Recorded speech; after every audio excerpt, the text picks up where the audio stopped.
Hello and welcome you all to the world of commerce.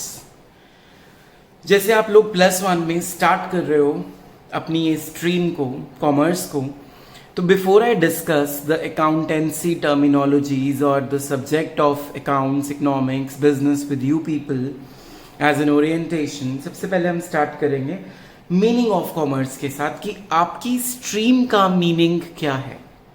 After all आप लोगों ने ये स्ट्रीम चूज किया या कई लोग इसको देखने के बाद चूज करेंगे, तो let me tell you its importance and scope in your life. ठीक है, without taking much time let's start what is commerce. तो बच्चों, कॉमर्स बेसिकली जो आपका जो टर्म है, ये आपने बहुत बार डेली लाइफ में सुना होगा। लोग इसको बोलते हैं कि एक बिजनेस है, ये एक ट्रेड है। अब जैसे ट्रेड का बेसिकली मीनिंग क्या होता है? Trade means exchange of goods and services. Exchange of goods and services is called trade और it is also called as business. ठीक है, तो एक्सचेंज ऑफ गुड्स मतलब आप बाय एंड सेल कर रहे हो। एक्सचेंज का मतलब क्या हुआ? Selling and buying of goods and services. अब गुड्स को आप देख सकते हो, आप टच कर सकते हो, लेकिन सर्विसेज को आप सिर्फ फील कर सकते हो। जैसे I am teaching you is not a good, it is what? It is a service. तो everything that is related to trade is a part of commerce. Not only trade is commerce. Now what else? All those activities which helps us to grow our trade is also commerce. जो आपके trade को enhance करता है। Grow का मतलब है enhance करता है, उसको बढ़ाता है, उसको पूरे वर्ल्ड में लेके आता है, तो उसको भी हम कॉमर्स का ही पार्ट बोलेंगे। मैं कुछ एग्जांपल्स दूंगा आपको क्लियरली समझ आएगा कि आपकी स्ट्रीम का मीनिंग क्या है। In the morning when your parents get up और you get up in the morning, some people have a habit of drinking tea or coffee or something like that, right? आप लोग चाय पीते हो उठ के। जो चाय है उसकी प्रोडक्शन कहाँ पे होती है? जो चाय है उसकी प्रोडक्शन होती है या तो दार्जिलिंग में या डलहौजी में या किसी भी हिली एरिया में। क्या आप चाय बनाने के लिए दार्जिलिंग जाते हैं? नहीं जाते हैं। आपको घर पे ही मिल रही है। कैसे मिल रही है? चाय की प्रोडक्शन तो कहीं और हुई, असम में हुई, दार्जिलिंग में हुई, डलहौजी में हुई, पर आपको चंडीगढ़ में, मोहाली में, पंचकुला में, बॉम्बे में वो क्यों मिल जाती है? बिकॉज किस चीज ने उसको हेल्प करी है? That is transportation. तो ट्रांसपोर्टेशन से आप एक जगह से दूसरी जगह पे अपने गुड्स को पहुंचा देते हो। This is increasing your trade. इससे आपका बिजनेस बढ़ रहा है, ग्रो हो रहा है, एनहांस हो रहा है, तो इसको भी हम क्या बोलेंगे? It is a part of commerce. पहला क्लियर हुआ example. Let's take another example. Okay, second example हम लेते हैं। हम लोग किसी भी मैरिज फंक्शन में गए दिसंबर के मंथ में और हमने वहां पे वाटरमेलन खाया। वाटरमेलन जो है वो एक समर फ्रूट है बेसिकली। अपनी ट्राई सिटी में तो definitely it is a fruit for summer season, लेकिन हमने वो वाटरमेलन दिसंबर के मंथ में भी खाया है। मतलब उस वाटरमेलन को कहीं पे स्टोर करके रखा होगा। जब हम अपने गुड्स को स्टोर करके रखते हैं और जब उनकी जरूरत होती है हम उनको वहां से यूज कर सकते हैं, उस चीज को हम बोलते हैं गोडाउन्स या स्टोर हाउसेस, और बिजनेस की लैंग्वेज में इसको बोलते हैं हम वेयर हाउसेस। तो इससे भी आपका ट्रेड इंक्रीज हो रहा है, तो hence it is also a part to grow your trade and hence it is also commerce. चलो, let's take another example quickly. आप लोगों के पास पैसे नहीं है लेकिन आपने बिजनेस स्टार्ट करना है अपना, you want to go and earn something out of it and you want to learn something out of it, लेकिन आपके पास पैसे नहीं है, आपके पास स्किल्स हैं बिजनेस करने की लेकिन आपके पास फंड्स नहीं है, आप कहाँ जाओगे फंड्स लेने? यस, जो आपने सोचा माइंड में, very good example it is, आप बैंक्स के पास जाओगे और उनसे क्या ले लोगे? आप लोन्स ले लोगे। तो ये भी आपके बिजनेस को बढ़ा रहा है, इट इज ऑल्सो कॉमर्स। तो कॉमर्स क्या होता है? बेसिकली वो सारी चीजें जो आपके ट्रेड को बढ़ाएं, जो आपके बिजनेस को आगे लेके जाएं, that is commerce. If I am teaching on YouTube to you people, it is increasing my viewers day by day. What will happen one day? It will generate profits for my company or my institute. That is also a part of commerce. एक बंदे ने बाहर से कुछ order किया, suppose आपने online कुछ मंगवाया अमेरिका से और वो it is coming from the ship, with the help of ship वो इंडिया में आ रहा है। आपको डर है कि आपके गुड्स रास्ते में खराब हो जाएंगे, डूब जाएंगे, तो आपका जो पैसा है जो आपने ऑर्डर किया हुआ है वो सारा का सारा लॉस हो गया। तो उस टाइम पे उस लॉस को कवर करने के लिए आप अपने गुड्स की क्या करा लोगे? इंश्योरेंस करा लोगे। क्या करा लोगे? इंश्योरेंस करा लोगे। ये भी आपके ट्रेड को बढ़ा रहा है, it is also the part of commerce. So commerce has various branches: transportation, warehouses, banks, insurance. तो ये सारी चीजें हमारे ट्रेड को बढ़ाती हैं। और जो ट्रेड होता है ना वो रेगुलर बेसिस पे होना चाहिए। ऐसा नहीं है कि आपने एक पेन अपनी सिस्टर को बेच दिया तो इट इज अ ट्रेड।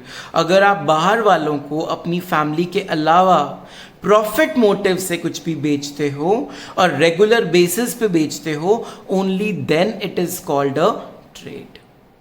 तो what is basically trade and what is commerce? दोनों में डिफरेंस है। Trade means only business and वो सारी चीजें जो ट्रेड को बढ़ाएंगी वो कॉमर्स है। ट्रेड तो सिर्फ कॉमर्स का एक छोटा सा पार्ट है। अब अगर मैं बात करूं इंपॉर्टेंस ऑफ कॉमर्स की, तो उस इंपॉर्टेंस से पहले आपको पता होने चाहिए आपके सब्जेक्ट्स क्या हैं। तो लेट अस स्टार्ट कि आप लोगों के सब्जेक्ट्स क्या क्या होंगे कॉमर्स में और उनकी इंपॉर्टेंस क्या होगी। कॉमर्स के अगर मैं सब्जेक्ट्स की बात करूं तो जो मेन बैकबोन है कॉमर्स की, that is accountancy. Second subject is economics. Third main subject is business studies. Fourth one is your language, that is English. Fifth one is mathematics, or you can go for physical education.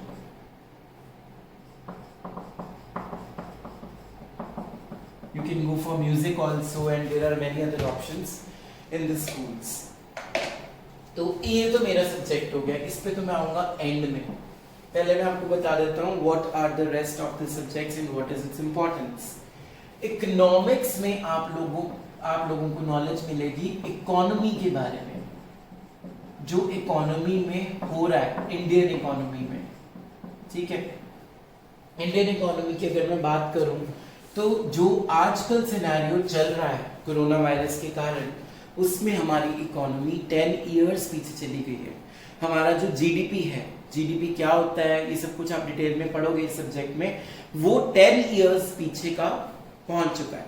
तो economics basically means what is your condition in terms of money, in terms of your GDP level, your standard of living, your infrastructure, आपके पास कितने schools हैं, कितनी medicines आप produce कर रहे हो, कितनी vaccinations आप लेके आ सकते हो। तो जैसे PGI ने अभी 6 लोगों पे एक experiment किया था कि उन्होंने vaccination ढूंढ लिया, it is a part of health infrastructure that comes under economics, GDP. Okay. तो इकोनॉमिक्स में जो तुम्हारी ब्रांचेस हैं वो 2 हैं, एक माइक्रो और मैक्रो। माइक्रो आप +1 में पढ़ोगे और मैक्रो आप +2 में पढ़ोगे। और 2 बुक्स होंगी इकोनॉमिक्स की भी आपको, एक माइक्रो और एक स्टैटिस्टिक्स की। स्टैटिस्टिक्स वगैरह ये जो भी आपको इकोनॉमिक्स टीचर बताएंगे। Let's move further to the another subject, business studies. Business studies means business, business से रिलेटेड सारी चीज़ें आप सीखोगे। किस तरह का बिजनेस आप खोलना चाहते हो, कैसे खोलना चाहते हो, क्यों खोलना चाहते हो, उसका मेन मोटिव क्या होगा, प्रॉफिट कमाना होगा, सरवाइव करना होगा, ग्रो करना होगा, आप पार्टनर्स बन के बिजनेस खोलना चाहते हो या कंपनी बन के बिजनेस खोलना चाहते हो, आप अकेले बिजनेस चलाना चाहते हो, तो ये सारा कुछ आप पढ़ोगे। सबसे वंडरफुल सब्जेक्ट है बिजनेस स्टडीज, बहुत ही इंटरेस्टिंग। ठीक है, तो जो MBA करेंगे बाद में उनके लिए ये वाला सब्जेक्ट बहुत ही इंपॉर्टेंट है, MBA। ठीक है, तो इंग्लिश तो लैंग्वेज है बच्चों, इसमें आपको क्या ही बताऊँ मैं, it is you all know, अब तक आप पढ़ते ही आए हो, तो इसमें आप वही सिर्फ आप अब तक टेक्स्ट बुक्स पढ़ते थे, लेकिन अब नॉवेल्स वगैरह भी आपके ऐड हो जाएंगी सिलेबस में। होपफुली इस साल CBSE ने ऐड नहीं करी। फिजिकल एजुकेशन और मैथ्स में चॉइस होती है, तो जो मैथ्स चूज करते हैं वो CA बन सकते हैं आगे चल के, कंपनी सेक्रेटरी, चार्टर्ड अकाउंटेंट्स, इस सब में जाएं। फिजिकल एजुकेशन में आप स्कोर बहुत अच्छा कर सकते हो। जिन्होंने चंडीगढ़ कॉलेजेस में एडमिशन लेना है, अगर वो मैथ्स एडिशनल सब्जेक्ट रखते हैं, तो अगर वो 33 मार्क्स भी ले आएंगे सिर्फ मैथ्स में, तो उनको 4% एक्स्ट्रा मिल जाएंगे। फॉर एग्जाम्पल, अगर एक किसी स्टूडेंट के 90% आए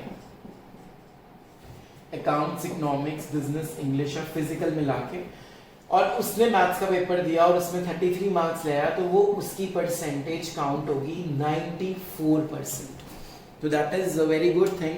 33 मार्क्स स्कोर करना बहुत ही इजी है मैथ्स में, इतना भी टफ नहीं है, लेकिन वही स्टूडेंट्स करें जिनका थोड़ा बहुत इंटरेस्ट होगा मैथ्स में, बिकॉज अगर आप मैथ्स पे ज़्यादा फोकस कर लोगे तो आपका जो मेन सब्जेक्ट्स हैं वो खराब हो सकते हैं। तो ये तो इस सब्जेक्ट्स की बात, अपने सब्जेक्ट में मैं बात नहीं आऊँगा व्हाट इज अकाउंटेंसी। हम बात करते हैं आगे चलते, स्कोप क्या है हमारी लाइन का, हमारी फील्ड का, कॉमर्स का। आप लोग आफ्टर डूइंग +2 और आपको ग्रेजुएशन तो करनी पड़ेगी, है ना। ग्रेजुएशन के लिए मेन जो कोर्सेज चल रहे हैं वो 3 तरह के हैं कॉमर्स के। वैसे और भी बहुत सारे हैं, बीकॉम प्रोफेशनल भी आ गई है, तो सिंपल बीकॉम है एक, और एक है बीकॉम विद ऑनर्स,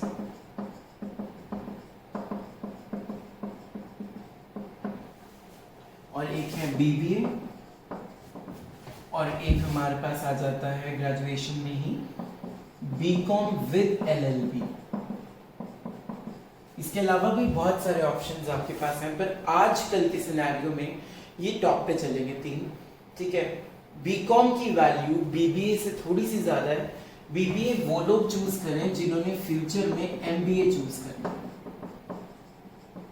इनकी फुल फॉर्म्स तो पता होंगी, bachelor of commerce, bachelor of business administration, masters of business administration. LLB basically means जिसने लॉयर बनना हो। ठीक है, तो ये तो हो गया आपका 3 इयर्स का कोर्स, और ये होता है इंटीग्रेटेड 5 इयर्स कोर्स। ठीक है, तो ये आप कर सकते हो। उसके बाद chartered accountancy, CS, ACCA, MBA, banking line में जा सकते हैं आप। ठीक है, मार्केटिंग में जा सकते हैं आप, एग्जीक्यूटिव लेवल्स पे जा सकते हो आप। व्हाट एल्स, IAS में बहुत काम आती है कॉमर्स। ठीक है, इकोनॉमिक्स बहुत ज्यादा है। सिमिलरली आप जा सकते हो कॉस्ट अकाउंटेंट्स के लिए, इसमें और भी बहुत सारी चीजें मिलेंगी आपको, लाइक RBI का गवर्नर बनने के लिए इनकम टैक्स डिपार्टमेंट के अंदर आप जा सकते हो, इनकम टैक्स में ऑफिसर दैट इज ITO बन सकते हो आप। तो बहुत सारे ऑप्शंस मिलेंगे आपको। तो जो आप कॉमर्स स्ट्रीम चूज कर रहे हो वो बहुत ही बढ़िया स्ट्रीम है। ये मेन 3 कोर्सेज हैं आपके लिए जो आप चूज कर सकते हो आगे चल के +2 के बाद। तो लेट्स स्टार्ट विद +1। अभी तो आपने बहुत ज्यादा आगे जाना है, तो let's start with our subject accountancy. Before I discuss accountancy और what is the meaning of accounting, मैं एक बात बोलूंगा कि जो बाकी स्ट्रीम्स हैं वो हमारी स्ट्रीम में नहीं आती, लेकिन जो कॉमर्स है ना वो हर स्ट्रीम का पार्ट है। अब एक हॉस्पिटल मान लीजिए, कोई भी Fortis hospital, let's take an example. वहां पे डॉक्टर्स, नर्सेस, पेशेंट्स यही होंगे, फिर वहां पे एक सीए भी होगा, वहां पे एक अकाउंटेंट भी होगा जो पूरे उसके अकाउंट्स को मेंटेन करके रखेगा। तो मतलब किसी भी स्ट्रीम की अगर आप बात करो तो कॉमर्स हर जगह पे आपको मिलेगी ही मिलेगी, ऐसा नहीं है कि कॉमर्स आपको ना मिले। तो let's begin my chapter number 1 from accountancy. पहले तो अकाउंटेंसी का मीनिंग क्या होता है। देखो, अकाउंटेंसी का मीनिंग या अकाउंटिंग का मीनिंग या बुक कीपिंग का मीनिंग हम बाद में करेंगे। पहले हम सिर्फ इतना बताते हैं कि जो बिजनेस होता है, हम कोई भी बिजनेस चलाते हैं तो उस बिजनेस को चलाने का मेन मोटिव क्या है। What is the main motive of running a business? To earn profits.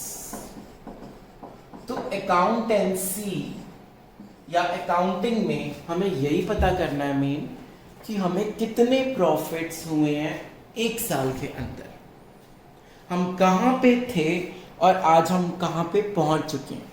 तो this is my subjects main objective, that what is the main objective of accountancy? To earn the profit or loss from a business. मैं आज की video में आपको meaning नहीं बता पाऊंगा what is accountancy, because इसकी टर्म को समझने से पहले आपको कुछ टर्म्स पता होनी चाहिए, आपको कुछ टर्म्स पता होनी चाहिए। तो अब हम स्टार्ट करेंगे कुछ अकाउंट्स में यूज होने वाली टर्मिनोलॉजीज। अब वो टर्मिनोलॉजीज क्या हैं?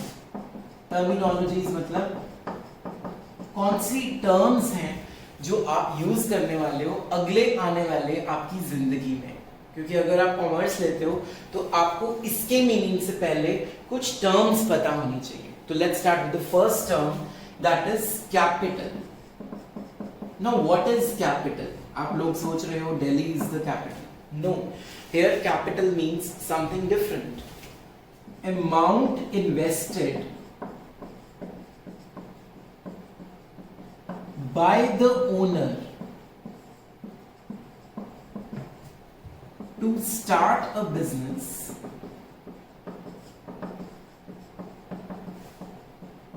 is called capital.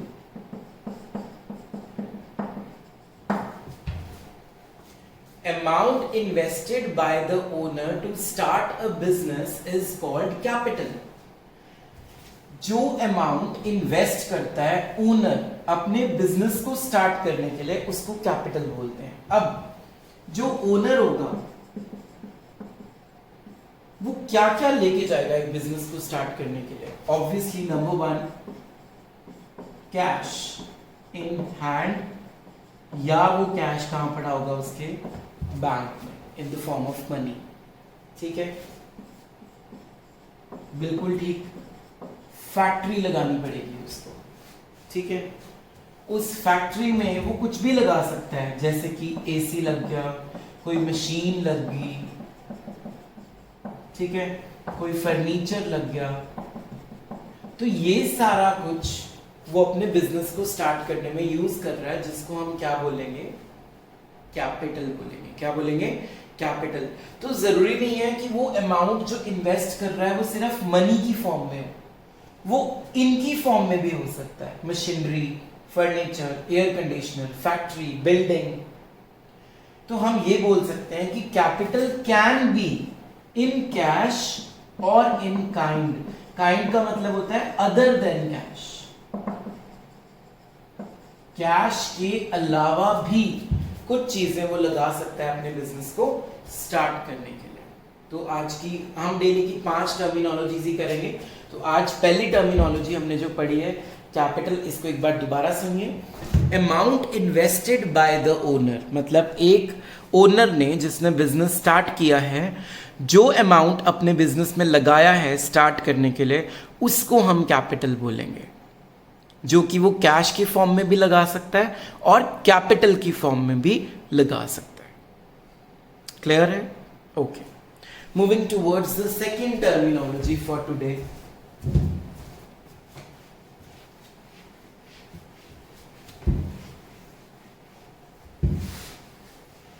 जो सेकंड टर्मिनोलॉजी हम पढ़ने जा रहे हैं वो है ड्राइंग्स। बचपन से लेके आज तक तो एक सब्जेक्ट था ड्राइंग्स, बट यहां पे ड्राइंग्स का मतलब होता है विड्रॉन। ये जो वर्ड है ड्राइंग्स, ये किससे बना है? विड्रॉन से या विड्रॉल से। तो withdrawal of amount invested from our business for some personal use is called drawings। जो हम अपने बिजनेस से पैसा निकाल लेते हैं अपने पर्सनल यूज के लिए, उसको हम ड्राइंग्स बोलते हैं। फॉर एग्जाम्पल, मान लीजिए एक बंदा है मिस्टर एक्स, ठीक है, उसकी शॉप है, क्लोथ्स की शॉप है। तो जब वो सामान खरीद के लाया बेचने के लिए, उसको 2 जीन्स अपने लिए पसंद आ गई। उसने वो 2 जीन्स अपने बिजनेस में से बेचने की बजाय अपने घर पे भिजवा दी पर्सनल यूज के लिए, या अपने किसी फ्रेंड को गिफ्ट कर दी, या अपने भाई को गिफ्ट कर दी, या अपने डैड को गिफ्ट कर दी। मतलब उसका यूज क्या कर रहा है? वो पर्सनल यूज कर रहा है। तो जो भी बिजनेस से हम चीजें निकाल के अपने पर्सनल यूज के लिए यूज करें, उसको हम अकाउंटेंसी में क्या टर्म दे देंगे? ड्राइंग्स। मतलब विड्रॉ कर लिया हमने। अब जो हमारा कैश का जो काउंटर होता है, अगर आप उसमें से 500 रुपया निकाल के अपनी जेब में डाल रहे हो अपने लिए, तो वो भी क्या हुई? ड्राइंग्स हुई ना, क्योंकि वो बिजनेस का पैसा है, लेकिन आप उसको अपने पर्सनल यूज के लिए यूज कर रहे हो, तो दैट इज ऑल्सो ड्राइंग्स। तो इट अगेन, ड्राइंग्स को भी it can be in 2 parts, either in cash or in kind. Kind means other than cash. अगर मेरी मान लो इलेक्ट्रिसिटी की शॉप है, तो 2 लाइटें अगर मैंने निकाल के अपने घर पे लगा लिए, तो it is in kind. Kind means मैंने कैश विड्रॉ नहीं किया, कोई चीजें उठा ली और वो पर्सनली मैं अपने घर पे लेके जा रहा हूं, तो that is also what we call it in accounts drawings। आ गया समझ में? तो अब तक 2 टर्म्स की हैं कैपिटल। कैपिटल मींस पैसा लगाना, ड्राइंग मींस कैपिटल से पैसा निकाल लेना अपने कौन से यूज के लिए? पर्सनल यूज के लिए। तो it is drawings. Anyhow, let's move further to the third term for today। जो आज की थर्ड टर्म हम करने जा रहे हैं, उस टर्म के लिए हम पहले एक एग्जाम्पल लेंगे। एक है मिस्टर ए और एक है मिस्टर बी, ठीक है। मिस्टर ए जो है वो सेलर है और मिस्टर बी जो है वो बायर है। अब बायर कौन जाएगा? शॉप पे जाएगा उसकी सामान खरीदने। सपोज उसने फ्लावर्स खरीदे ₹10,000 के। फ्लावर्स ले लिए मिस्टर बी ने मिस्टर ए से, उसकी फ्लावर्स की शॉप है।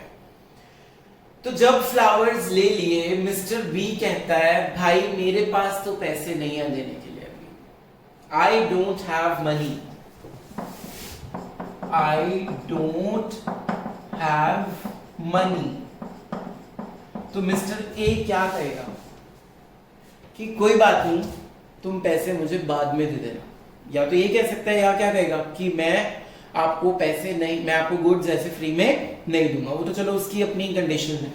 तो मान लो ए बी का फ्रेंड भी है और ए ने बोला चलो कोई बात नहीं, आप मुझे पैसे कुछ देर बाद दे देना। तो अब मिस्टर ए ने मिस्टर बी से पैसे लेने हैं। मिस्टर ए ने मिस्टर बी से पैसे लेने हैं। तो ए ने बी से पैसे लेने हैं मतलब बी ने ए को पैसे देने हैं। तो जिनसे हमने पैसे लेने होते हैं उसको हम अकाउंट्स में टर्म दे देंगे डेटर्स। क्या टर्म दे देंगे? डेटर्स। इसको डेबिटर्स नहीं बोलते, इसको हम डेटर्स बोलते हैं। What we call it? Debtors. तो डेटर्स कौन होते हैं? Debtors are those persons from whom we have to receive money। लेने हैं जिनसे पैसे। Debtors are those persons, वो लोग हैं from whom, जिनसे हमने पैसे लेने हैं। अब पैसे क्यों लेने होंगे? Because we sold goods to them on credit. Credit का मतलब यहां पे हुआ उधार पे बेचे हैं गुड्स। उधार मींस अभी हमने पैसे नहीं लिए। तो थर्ड टर्म हमारी तैयार हो गई अकाउंट्स की। What are debtors? Debtors are those persons, वो वाले लोग हैं जिनसे हमने पैसे लेने हैं क्योंकि हमने उनको गुड्स बेचे थे उधार पे। उधार का मतलब क्या होता है? क्रेडिट पे, मतलब अभी उस बंदे ने हमें उस चीज के पैसे देने हैं। अब मान लो आपने अपने डैड से पैसे उधारे ले लिए कि पापा मुझे पॉकेट मनी दे दो या मम्मा मुझे पॉकेट मनी दे दो, मेरे पास अभी वाली पॉकेट मनी खत्म हो गई है। लेकिन मम्मा कहते हैं कि ठीक है मैं आपको पॉकेट मनी दे देती हूँ, लेकिन अगली पॉकेट मनी में से हम वो वाला अमाउंट क्या कर लेंगे? माइनस कर लेंगे। तो वो भी डेटर्स बने। मम्मा ने आपसे पैसे लेने हैं अभी, जो आपको उन्होंने एज अ लोन दे दिया एडवांस में, तो वो भी उनके लिए आप डेटर बन गए। तो यहीं से फोर्थ टर्म भी निकल गई बच्चों हमारी। जिनको हमने पैसे देने होते हैं उसको हम क्या बोलेंगे? क्रेडिटर्स। तो इसकी डेफिनेशन क्या बनेगी? Creditors are those persons, from की जगह लगा दोगे to whom we have to pay money। to whom we have to pay money because goods are purchased from them। goods are purchased from them on credit। credit means उधार। क्योंकि हमने उनसे goods खरीदे हैं तो हमने उनको पैसे देने हैं। अब मान लो जो मिस्टर ए है उसने जो फ्लावर्स लिए थे वो मिस्टर वाई से लिए थे, तो उसने वो फ्लावर्स के पैसे वाई को देने हैं ना। या मिस्टर बी के लिए मिस्टर ए क्या है? क्रेडिटर है, क्योंकि मिस्टर बी ने भी 10,000 के फ्लावर्स उससे लिए थे। तो आज की हमारी 4 टर्म्स तैयार हो चुकी हैं। पहली टर्म क्या थी? कैपिटल, जो अमाउंट हम अपने बिजनेस में इन्वेस्ट करते हैं। सेकंड, ड्रॉइंग्स, जो अमाउंट हमने अपने बिजनेस से निकाल लिया। थर्ड, डेटर्स, डेबिटर्स नहीं है, डेटर्स है। डेटर्स मींस वो चीजें, वो लोग जिनसे हमने पैसे लेने हैं। क्रेडिटर्स वो लोग जिनको हमने पैसे देने हैं। 4 टर्म्स क्लियर। अब आ जाते हैं आज की लास्ट टर्म पे, and then we'll meet in the next class with the next video on next terms. Number 5th term जो आज हम करने जा रहे हैं, दैट इज